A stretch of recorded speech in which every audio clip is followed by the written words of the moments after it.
Hello aspirants, welcome to Narayana IAS. This is Ananta Krishna, and in this session of daily news analysis, we have picked up certain important articles from Hindu as well as Indian Express.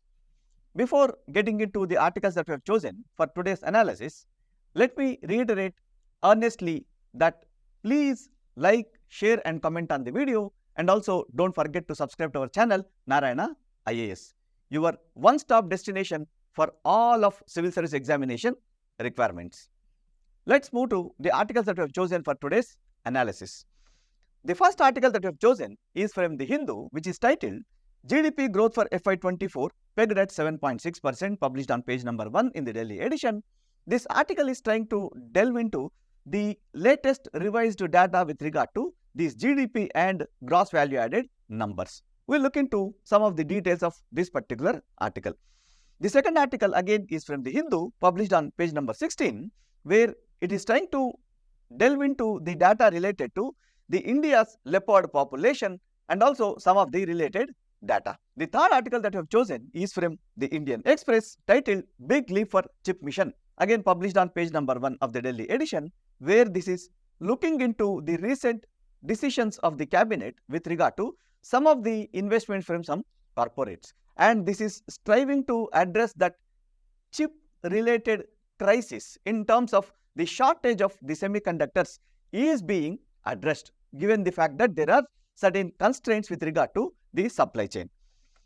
The fourth article that we've chosen is again from the Hindu, where the cabinet has cleared the subsidy scheme for the potash and the phosphorus fertilizers. We will look into some of the prelims related details.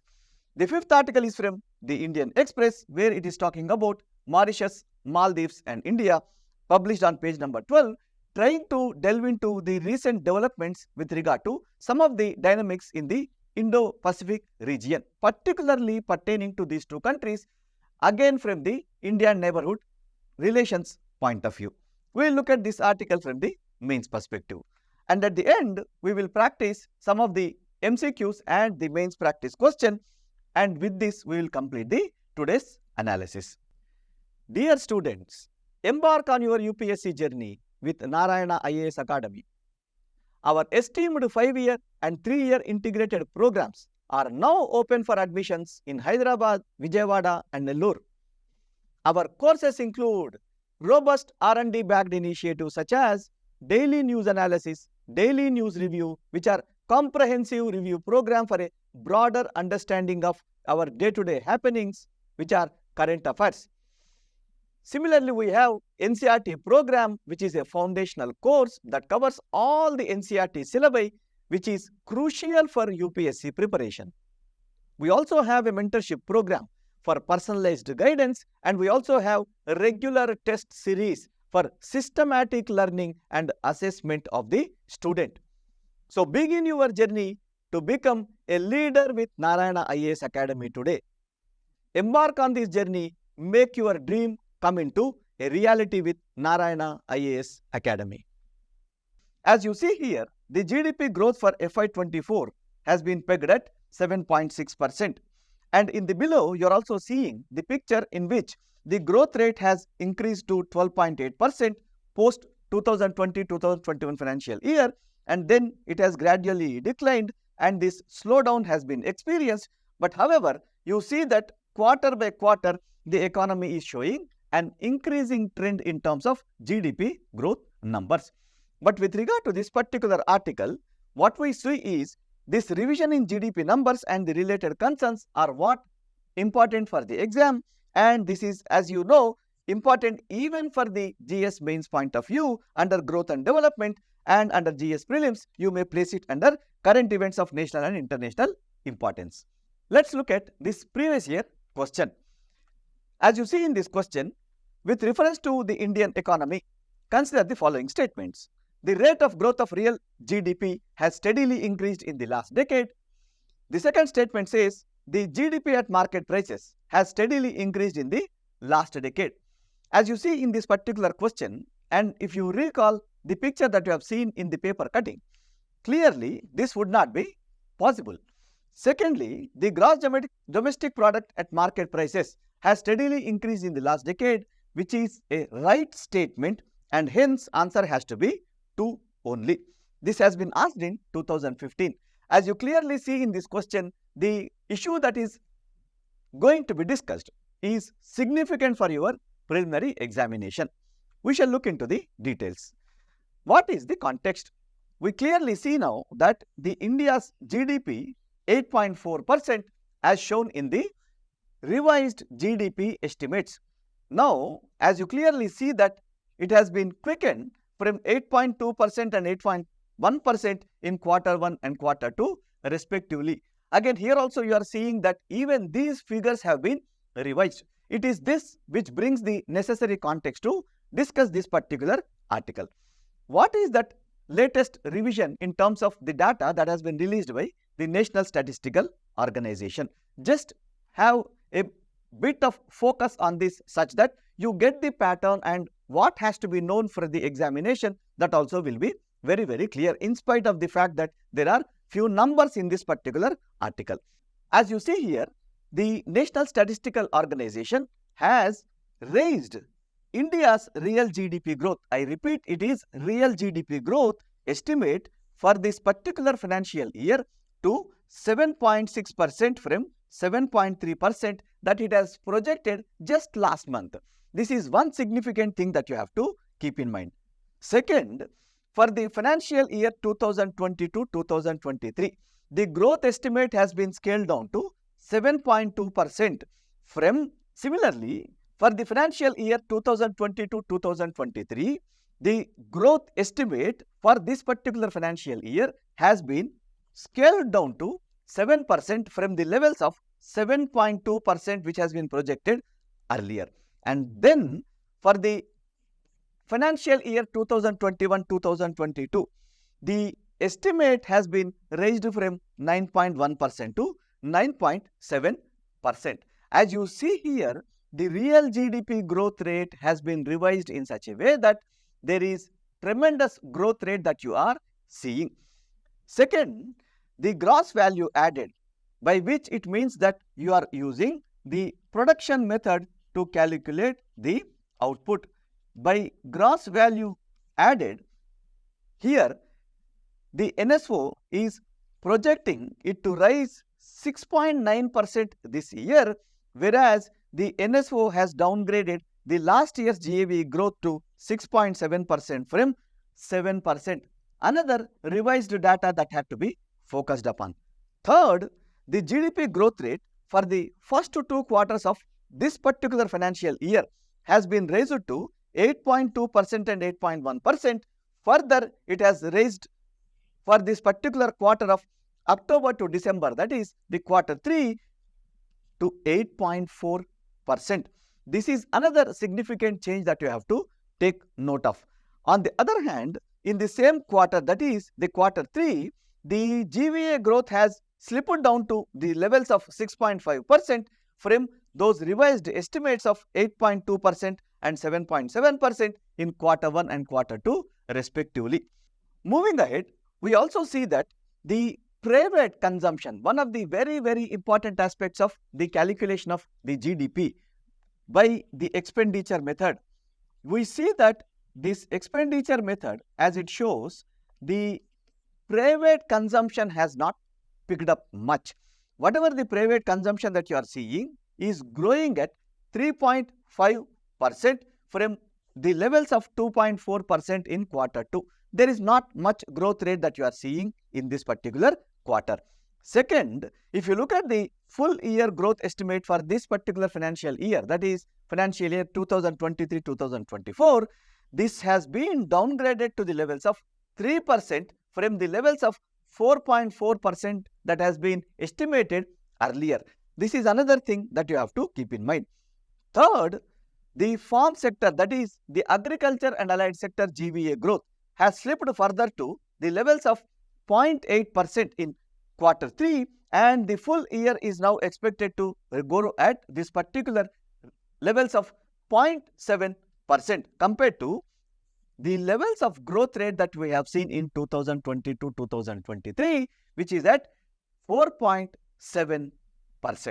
It is this which is again surprising. Clearly, there are two fundamental concerns that we have. One is the private final consumption expenditure, and the second one is the growth rate of agriculture sector, which has shown continuously the contractionary trend. Third is the acceleration in the GVA growth rate has been because of three important factors or sectors. One, the construction sector, which has grown at 10.7%.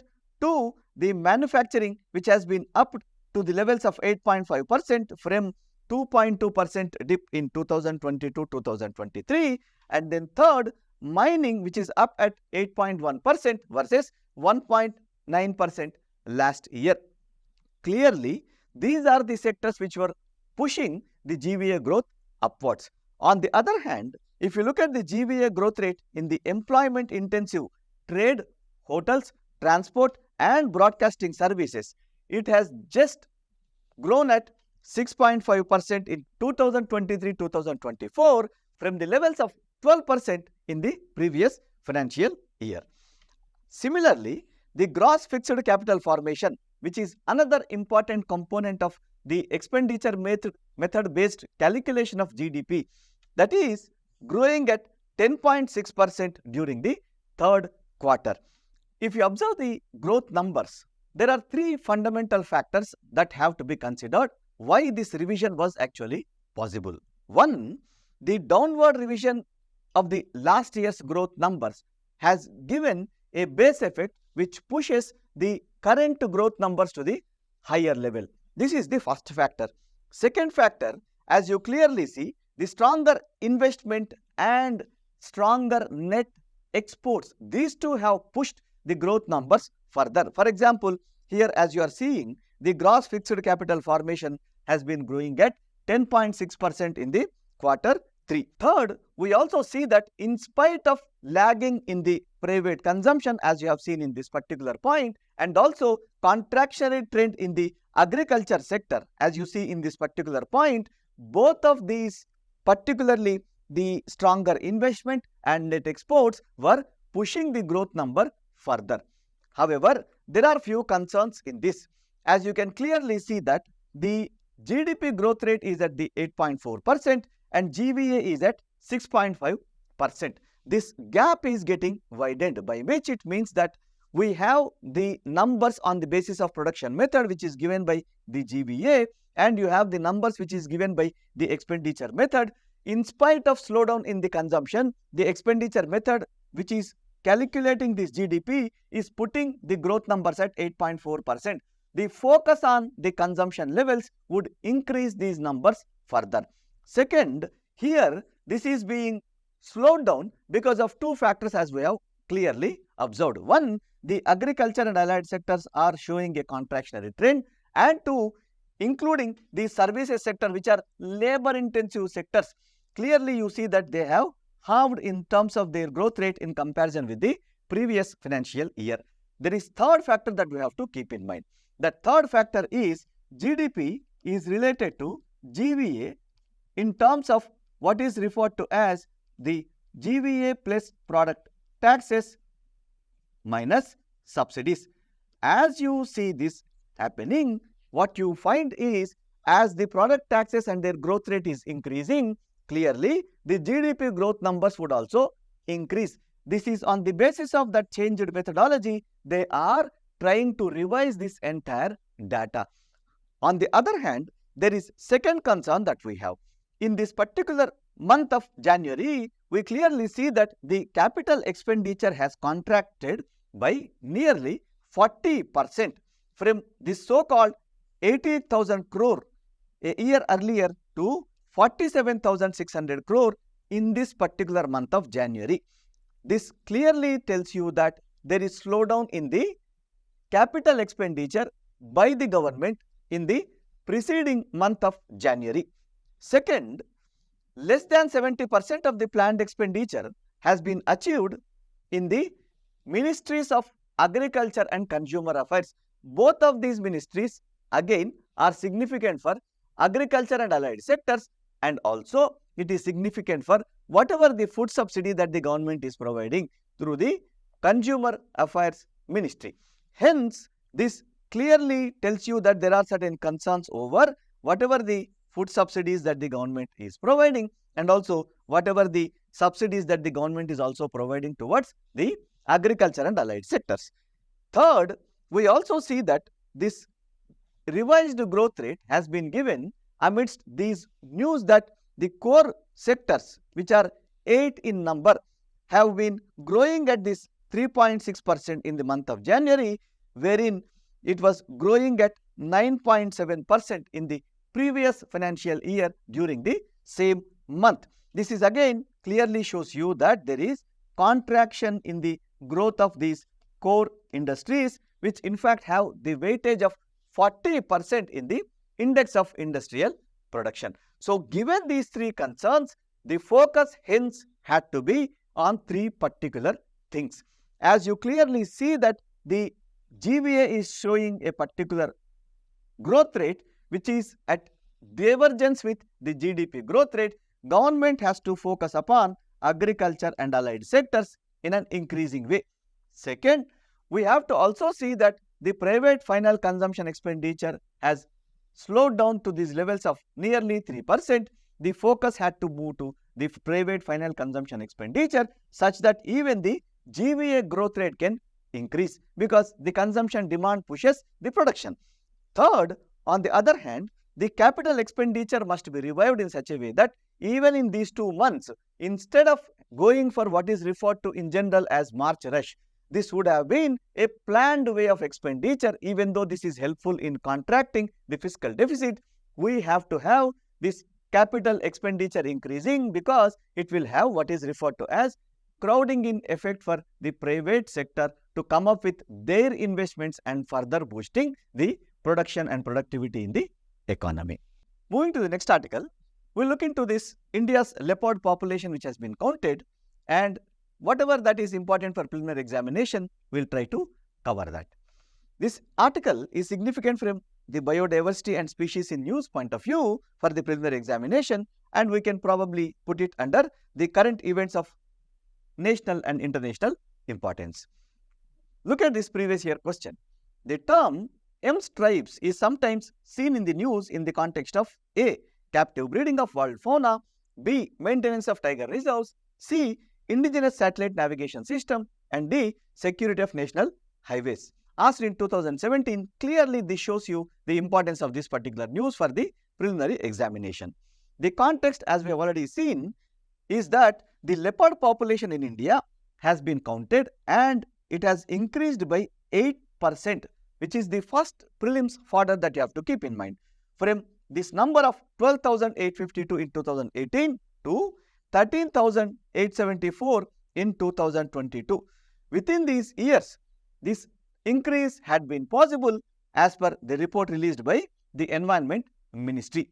Keep in mind this particular figure of 8%. Let us see some of the basic details related to the leopard, which is technically referred to as Panthera pardus. Now, the Indian leopards, as we know, are nocturnal and solitary, meaning they have their movements and looking for the food and such other activities during the nights, number one, and number two, they prefer to be alone, solitary. Second, they can run at a speed of 58 kmph and they are very good swimmers, which are the very significant qualities that we have observed. Second, their habitat is found in all the forest types like tropical rainforest to temperate deciduous forests, dry scrubs, and even the grasslands. This is the second feature that you have to keep in mind. Third, their distribution is distributed over politically India, Nepal, Bhutan, and Pakistan. In spite of this, there is increase in their numbers. This is significant. Third, keep in mind that under the Wildlife Protection Act 1971, they are included under the first schedule. Number two, they have an IUCN status, that is International Union for Conservation of Nature, where they are categorized as vulnerable species. Third, under CITES, they have been put into the Appendix 1. The major threats that we see with regard to the leopard population is that the habitats are being lost continuously due to the human encroachments. Two, there are issues of poaching, particularly in Pakistan and Nepal. 3. There is also this issue of human-wildlife conflict because we also see leopard population in the regions of cities because they can live in any form of ecosystem. Moving ahead, let us see some of the details about this particular survey from the preliminary examination point of view again. This particular survey has been covered in 20 states, which in fact constitute 70% of the expected leopard habitat. First point. Second, as we clearly see that this includes tiger reserves and even the other protected areas. Third, the estimates of carnivore signs, the prey abundance and deployment of camera traps at several locations. These are the three main bases on the basis of which we have counted these particular populations. Moreover, if you look at the results of the survey, again this data is significant for your preliminary examination. The highest number has been seen in the Madhya Pradesh, the next highest number is seen in Maharashtra, and then Karnataka, and then Tamil Nadu. This is the first thing that you have to keep in mind. Second, population in last 4 years has remained stable. As we have seen in the earlier topic, clearly you might have observed that whatever the trend that you see over the past few years might be a question with respect to leopard population. For last 4 years, this population has remained stable because this was impacted by the human activities. Third, we have to keep in mind Uttarakhand has seen a decline which is to the tune of 22%, again due to poaching and human-animal conflict. Fourth, Arunachal Pradesh, Assam and West Bengal, collectively they are being seen as one particular ecosystem, and hence their collective rise of 150% has been seen in comparison with the previous counting. Moreover, approximately 65% of the leopard population is outside the protected areas in the Shivalik landscape. All these are prelims fodder that you have to keep in mind.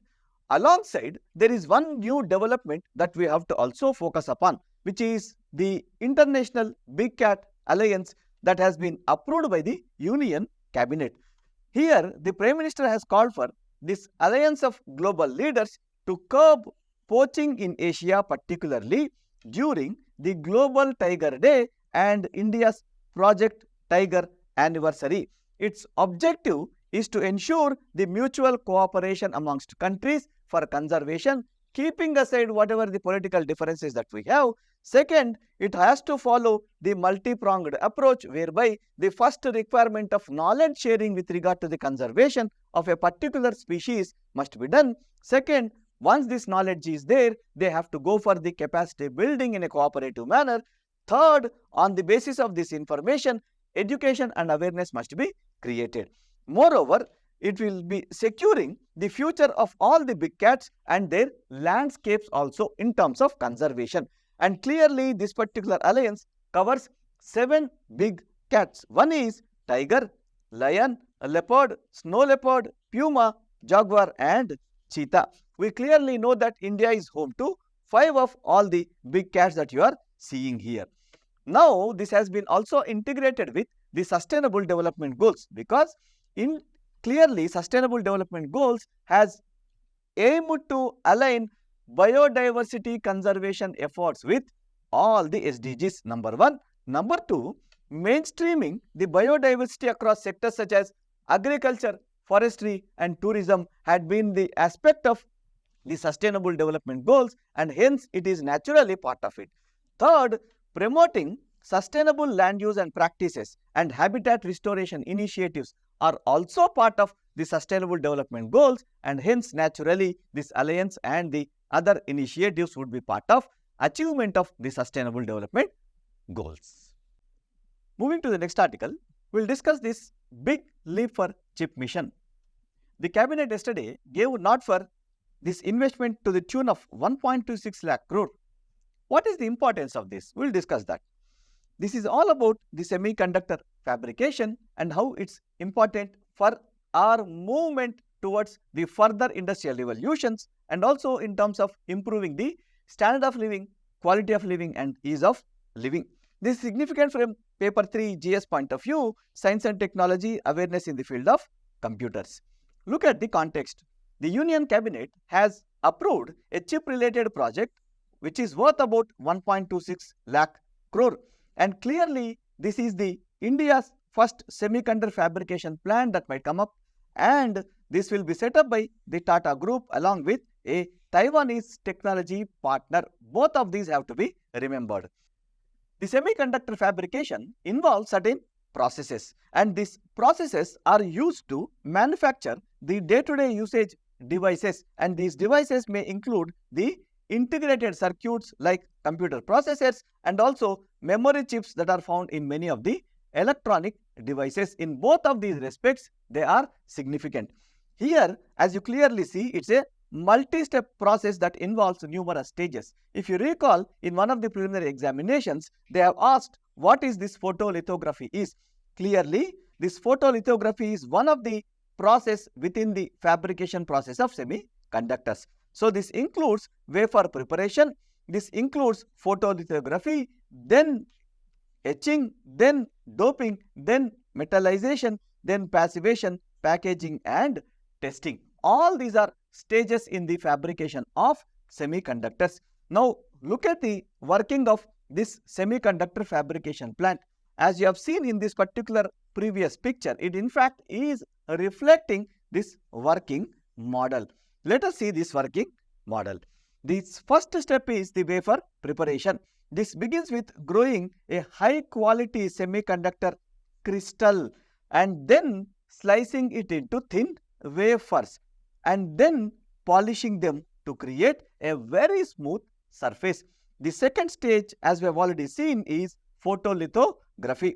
This starts by putting a light sensitive material on a particular surface, usually a silicon wafer, as we have already seen in the wafer preparation. Second, then a mask with a pattern is placed over this particular material. Then light shines through this particular mask, exposing certain areas of the material. Then third one is these exposed areas change chemically, then they become either soluble or insoluble. After this particular process, the pattern is transferred onto the surface through processes like etching and deposition. All these would be put into these wafers that we have already prepared. The next step is, as we have already seen, etching, which removes all that unwanted material, while this doping introduces impurities to alter the electrical properties of this semiconductor. Then we have what is referred to as metallization, where you create the metallic circuits to interconnect electronic elements on the wafer for signal transmission, which is what the primary function of the semiconductor is. Then there would be packaging, where dicing the completed wafer into the individual chips, mounting them and interconnecting them along with encapsulating them for the protection and electrical connections involves this packaging as an activity. What are the benefits of these semiconductor fabrication plants? Number one, this will give boost to the semiconductor manufacturing within India. Till now you had assembling units, but you did not have fabrication unit. As you have already seen in these processes of fabrication, fabrication is altogether a difficult exercise. Second, this will also involve job creation for all the high-skilled workforce in India. Third, it also creates the supply chain resilience, because suddenly, because of the pandemic and then because of the wars, we see that the supply chain that was already existing has got rapidly and abruptly disrupted on a massive scale, and most of the automobile and automotive sectors have experienced lot of shortage with regard to the semiconductors availability. Then it will also create the export opportunities, it will lead to further innovation, and then definitely it will also contribute to further economic growth. However, as you have already seen in the headlines, it involves a cost of 1.26 lakh crores, by which clearly building a new fabrication unit involves billions of dollars as investment. Second, as you have already seen in the processes of fabricating it. It is very complex process which requires precise control and attention, specific and precise detail to ensure high quality electronic components. Third, we must also have contamination control. For example, the room must maintain a very clean environment such that it prevents any dust particles or contaminants affecting this particular nanoscale materials of microcircuits. The way forward here that the government has to keep in mind is that they have to have a specific target for which they must encourage public-private partnership, and also this would lead to new investment models which chip in such that the semiconductor industry will flourish. Then there has to be also industry-academia collaboration, which alone has created the thriving semiconductor industry either in USA or even in China.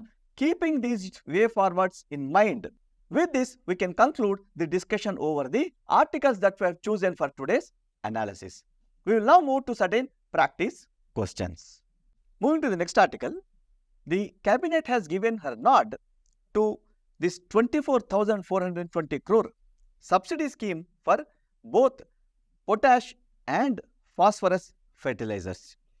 What is the importance of this? The importance of this is a particular scheme that is being run since 2010, referred to as nutrient-based subsidy scheme. We shall look into the details. This is important for both preliminary and main examination.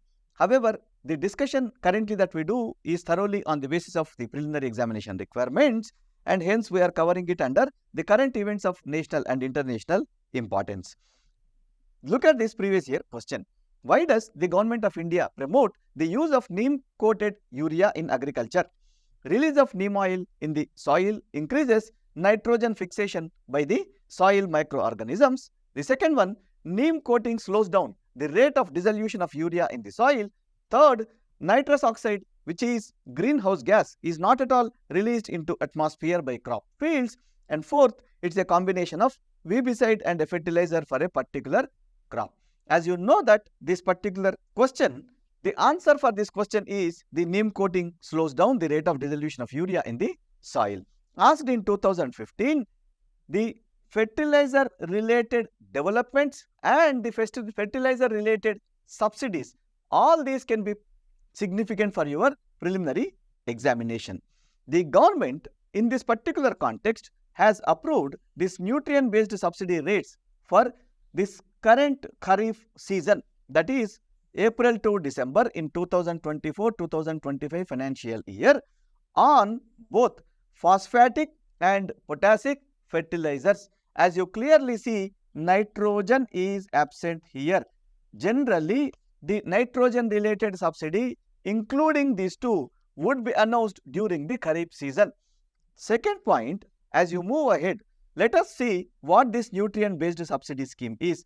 In order to make sure that the subsidy utilization is rational, number one. Number two, in order to make sure that the aggressive use of subsidy in the economy has to be controlled and regulated, government has introduced what is referred to as nutrient based subsidy scheme in 2010. What is this particular scheme? Clearly, this is providing the subsidized fertilizers to farmers based on whatever the nutrients that are contained within them. So, accordingly, nitrogen, phosphorus, potash and sulfur, 4 of these will be considered, and specific subsidies for 4 of these nutrients will be announced by the government under this NBS scheme. It is implemented by the Department of Fertilizers under Ministry of Chemicals and Fertilizers. Second, this NBS has been aimed to improve the soil health, number one. Number two, by improving the soil health, by also rationalizing and balancing the use of fertilizers, it is helping us to improve the crop yield and also farmers' income. Third, it will also bring down the fiscal burden of fertilizer subsidy on the government. Moreover, there are certain challenges because there is price disparity across the regions, there are also leakages, there are also diversions, And surprisingly, there also exists, because of the subsidies, smuggling and then regional variation of fertilizer needs. So, across the region having one kind of subsidy scheme will not work. Now, let us look at the data that is important for the preliminary examination on the basis of the current announcement made by the government. 1. The prices of non-urea soil nutrients, that is the phosphate and the potash and sulfur, is largely used in oil seeds and pulses, and keep in mind they have remained unchanged for the next Kharif season. First thing that you have to keep in mind. Second, the subsidy in nitrogen has been fixed at 47 rupees, as we have already seen, in terms of nitrogen, phosphorus, potash and the sulfur. This is how, based on their ratio of presence, the subsidies will be given by the government. This is clearly under what is referred to as direct benefit transfer scheme. Depending upon the ratio of the presence of these nutrients within the fertilizer, this particular subsidy will be given to the companies which are selling it. So, as you clearly see, in 2010, this nutrient based subsidy scheme has come, and then government has come up with what is referred to as neem coated urea in order to have a slower rate of dissolution of nitrogen into the soil. Third, then it has also come out with what is referred to as soil health card in order to make sure that the fertilizer utilization is rational, and then in order to even reduce the burden of subsidy over the fertilizers for the government has come up with this DBT scheme in the form of nutrient based subsidy scheme through direct benefit transfer.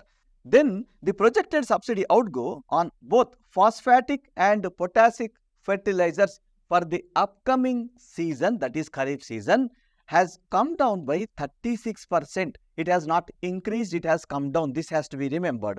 So, there is a clear cut in the budget estimates for the subsidies that are being accruing to the fertilizers. Third, the fertilizer subsidy, as per the revised estimate of financial year 2023-2024, is again seeing a decline of 25% from the record highs that we have seen in the previous financial year. Another thing that you have to keep in mind, just recall, it is 25% decline for this particular financial year from the previous year, and then for the coming financial year, the estimate has been declining by 36%. Moving ahead, clearly, you have to keep in mind that due to the softening of global prices of soil nutrients, about the third of the country's requirement which is being imported, the government could reduce their subsidy outgo for the next Kharif season. Clearly keep in mind, it is the softening of the global prices of the soil nutrients which is rendering a help to the state to reduce their subsidy burden. Second, usually the government announces subsidies under this NBS mechanism twice a year before the commencement of Rabi season and the Kharif season. Moreover, since 2018, the retail urea price has remained unchanged, wherein the scheme allows retail prices of the key soil nutrients to be farmers to be kept at 242 rupees per bag of 45 kg, even as the current cost of production is around 2200 per bag, as you clearly see in this point. This is also important fodder for your preliminary examination. Nearly half of the country's DAP requirements, that is diammonium phosphate, that is phosphorus requirements as a nutrient for the crop, is imported via West Asia and Jordan, while the domestic muriate of potash demand is met solely through imports. I reiterate, these DAP requirements are being met with through imports to the tune of nearly 50%. That means it has come down from the levels of 80% earlier. Second, the entire requirement of the potash is being met with solely through imports, particularly from Belarus, Canada, Jordan and other such countries. And in terms of volume, imports account for nearly a third of the domestic soil nutrients consumption. Keep in mind, this is also important for your preliminary examination. All these patterns and facts can be asked in the preliminary exam. Moving to the next article, we'll discuss this article titled Mauritius, Maldives and India. Clearly, we know that this has its own security implications for this particular Indo-Pacific region. It also has its own ramifications even for the globe. We shall look into it. This article is important from India, Maldives, India, Mauritius, and also from the preliminary perspective, this location of the Agalega Island and its nature. All these are significant. Look at this previous year question. What do you understand by the string of pearls? How does it impact India? Briefly outline the steps taken by India to counter this. Asked in 2013, clearly this establishes the importance of this news from the examination point of view. We know that Prime Minister Modi and the Prime Minister of Mauritius have jointly inaugurated an airstrip and a jetty. Remember, both of these are important from both the Air Force and the Naval Command perspective, because these give us the leverage to use in unified manner all the three forces when there is a situation of insecurity. Second, this has been built on this island of Agalega, which is a two-island Mauritian dependency. It's not part of Mauritius, but it's a dependency of Mauritius. And this is clearly 1100 kilometers away from the Port Louis in the northern side. And second, it is also 2500 kilometers southwest of Malé. Looking at this particular context, we shall look into the India's strategic interests in this region. Clearly, we know that we have our strategic stakes in Indian Ocean, not only in terms of trade, in terms of migration, in terms of movement of people, but also in terms of even the peace and ecological sustainability in this part of the region. So, we are striving to establish the rule of international order and the establishment of international law and adherence to international law within this particular Indo-Pacific region. Second, in order to have these strategic stakes clearly established, it wants to actively engage with the island nations in this part of the region, particularly Mauritius and Maldives. And this can ensure India the larger maritime security in this region and also achieve her strategic objectives. If you look at this particular map, clearly India has a listening post in Madagascar and it also has an MOU with Seychelles to build a similar airstrip and docking facility. And number 3, it also have MOU with Mauritius to build the airstrip and docking facility, which is what now has been inaugurated. And if you see this particular map again, this island, Agalega Islands, which is a dependency of Mauritius, is lying above the Mauritius. It is lying east to the Madagascar and it is below this so-called Diego Garcia, Maldives or Seychelles.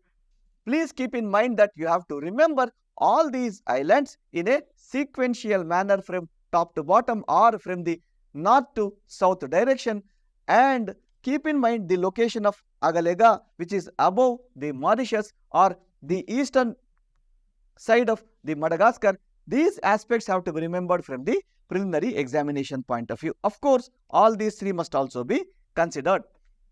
Moving ahead, we know that within the Maldives, we had an issue wherein Indian Navy's naval personnel's presence was there and Maldives has expressed her concern, and we know how this has created a furor in the entire diplomatic circles. Now, these personnel are being replaced with some technical personnel who have arrived in Maldives to take over the operation of the aviation platforms. Clearly, this is indicating a shift from military to civilian management in order to lower the tensions that have erupted between India and Maldives for last few months after that new government has come into being.